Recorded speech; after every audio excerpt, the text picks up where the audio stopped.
আপনারা জানেন আমাদের চৌকা এবং কিরণগঞ্জ দুইটা বিজিবি ক্যাম্পের মাঝামাঝি স্থানে 177-এর 3S বরাবর এখানে আমাদের বাংলাদেশি কিছু আম গাছ ছিল। তো ভারতের নাগরিকরা আমাদের এই বাংলাদেশি আম গাছ কাটাকে নিয়ে একটা ভারতীয় নাগরিক এবং বাংলাদেশের নাগরিকের মধ্যে একটা উত্তেজনার পরিস্থিতি সৃষ্টি হয়। সেই ক্ষেত্রে দুই পক্ষ, বাংলাদেশ সাইড এবং ভারতের সাইডে দুই পক্ষ জনগণ যার যার দেশের শূন্য লাইন বরাবর সবাই দাঁড়িয়ে যায়। তো এই ব্যাপারে আমরা বিজিবির সাথে সাথে আমাদের বিজিবির জনবল বৃদ্ধি করেছি। আমরা অফিসাররা নিজেরাই গ্রাউন্ডে এসেছি। এসে আপনারা দেখেছেন যে 4:10 আমাদের বিজিবি ব্যাটালিয়ন কমান্ডার পর্যায়ে বিএসএফ এর কমান্ডেন্ট এসেছিল। আমাদের কমান্ডেন্ট পর্যায়ে একটা ফ্ল্যাগ মিটিং হয়েছে এবং বিএসএফ এর পক্ষ থেকে দুঃখ প্রকাশ করা হয়েছে যে গাছগুলি কাটা হয়েছে, এটা অন্যায় হয়েছে এবং তাদের পক্ষ থেকে তারা এটা ব্যবস্থা নেবে।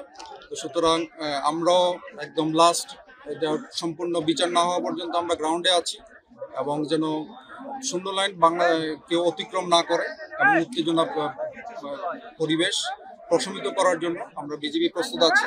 পাশাপাশি আমাদের বিজিবির পাশে আমাদের বাংলাদেশি জনগণ, আমাদের দেশপ্রেমিক জনগণ আমাদের সাথে আছে এবং আমাদের জনগণ আমাদের যেটা নিশ্চয়তা করলো ভবিষ্যতেও আমাদের থাকবে।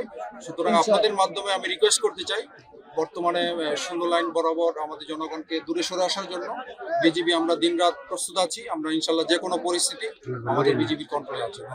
আর একটা বিষয় জানতে চাচ্ছিলাম, কয়েকজন আহত হয়েছে এবং ওই পক্ষ থেকে বোমা নিক্ষেপ করা হয়েছে বেশ কিছু। বিজিবি সদস্য আহত হয়েছে। বিজিবি সদস্য আহত হয়েছে না, এটা হচ্ছে আমাদের মব কন্ট্রোল করার জন্য। আমাদের তেমন উল্লেখযোগ্য আহত হওয়ার কোনো পরিসংখ্যান নাই।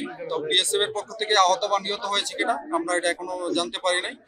তবে আমরা এটা বিভিন্ন মব কন্ট্রোল করার জন্য ওরা সাউন্ড গ্রেনেড নিক্ষেপ করেছে, যেটা ওরা ইন্টারন্যাশনাল আইন যেটা আছে এটা ভঙ্গ করেছে।